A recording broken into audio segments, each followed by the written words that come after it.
Tu sais, dans la vie, il y a des vérités qu'on ne dit jamais, des pensées qu'on garde pour soi, surtout quand on parle de la femme que tu aimes. C'est là que réside la véritable sagesse. En tant que stoïcien, tu dois comprendre que les mots ont un pouvoir immense, un pouvoir que beaucoup d'hommes sous-estiment. Et oui, un pouvoir destructeur si mal utilisé. Alors réfléchis 2 fois avant d'ouvrir la bouche, parce que ce que tu dis peut soit construire, soit démolir. Tu as ce choix.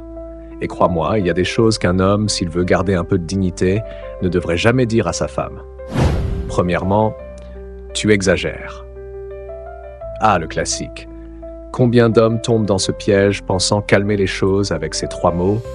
C'est comme souffler sur des braises en espérant éteindre le feu. Ironique, n'est-ce pas? Elle te dit qu'elle ressent quelque chose, qu'elle vit une émotion, et toi, tu viens balayer ça comme une poussière sous le tapis. Un stoïcien sait que les émotions des autres ne sont jamais exagérées. Elles sont réelles et tu dois les accueillir avec calme et respect. Alors, retiens-toi. Garde le silence. Et écoute. Écouter, c'est une force. Parler pour minimiser, c'est de la faiblesse. Deuxièmement, tu devrais faire comme... Non, erreur fatale. Comparer sa femme à une autre, c'est comme planter un couteau dans une plaie ouverte. Et après, tu t'étonnes qu'elle soit furieuse. En tant que stoïcien, tu sais que la comparaison est le poison de l'âme. Elle n'a besoin de ressembler à personne, et certainement pas à celle que tu viens de mentionner. Si tu veux qu'elle soit la meilleure version d'elle-même, cesse de comparer. La seule comparaison valable, c'est celle entre ce qu'elle est aujourd'hui et ce qu'elle peut devenir demain. Mais ça, tu le sais, hein? Troisièmement, c'est juste dans ta tête. Ah, cette petite phrase assassine, elle est belle, non? Tellement belle qu'elle détruit instantanément toute crédibilité que tu pouvais avoir. Comme si les pensées et les émotions de ta femme n'avaient aucune légitimité. Toi, stoïcien, tu sais que tout commence dans l'esprit. Tu sais que les perceptions créent la réalité. Alors, si quelque chose est dans sa tête, c'est tout aussi réel que si ça se passait en face de toi. Ne minimise pas ce qui se passe dans son esprit. Au contraire, comprends que c'est là que réside la vérité, sa vérité. Respecte-la ou tu perdras bien plus que tu ne peux imaginer. Quatrièmement, je fais tout pour toi.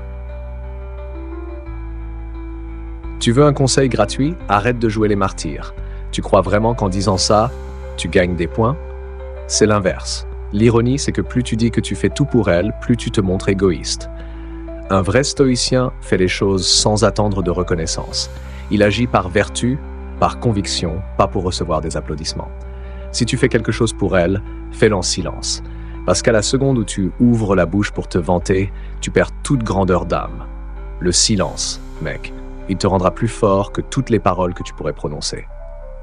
Cinquièmement, tu es folle. Sérieusement? Tu penses vraiment que c'est une bonne idée de dire ça? Crois-moi, il n'y a rien de plus destructeur pour une relation que de jeter des étiquettes comme celle-là. Tu as l'impression de mettre un terme à la conversation, mais en réalité, tu viens juste de la pousser dans un gouffre sans fond. Toi, stoïcien, tu sais que traiter quelqu'un de fou, c'est l'aveu de ta propre incapacité à comprendre. Alors, au lieu de prononcer ces mots qui tuent, essaie de te mettre à sa place. Essaie de comprendre, sans juger. Parce qu'en fin de compte, la folie, c'est peut-être de croire qu'on peut résoudre les conflits avec des insultes. Sixièmement, je gagne plus que toi. Oh, la belle erreur, parce que tu crois que ta valeur se résume à un chèque à la fin du mois. Triste mentalité. Un stoïcien sait que la richesse n'a rien à voir avec l'argent. La véritable richesse, c'est celle de l'esprit, de l'âme, des vertus. Si tu penses qu'en ramenant le sujet de l'argent sur la table, tu gagnes la partie, tu te trompes. Tu perds bien plus que tu ne gagnes. L'argent ne peut pas acheter le respect, l'amour ou la paix intérieure.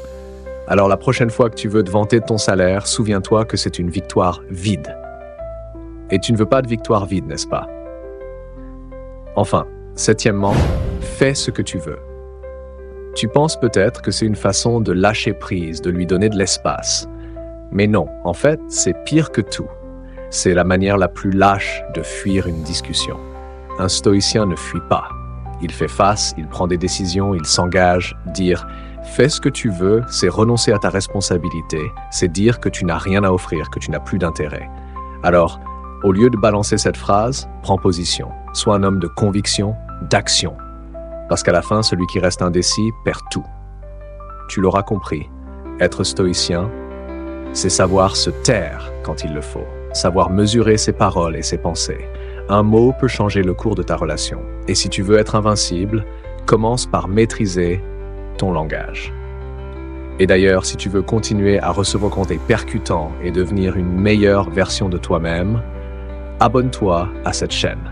Parce que ça, c'est la première étape vers la grandeur. Alors abonne-toi, fais-le maintenant.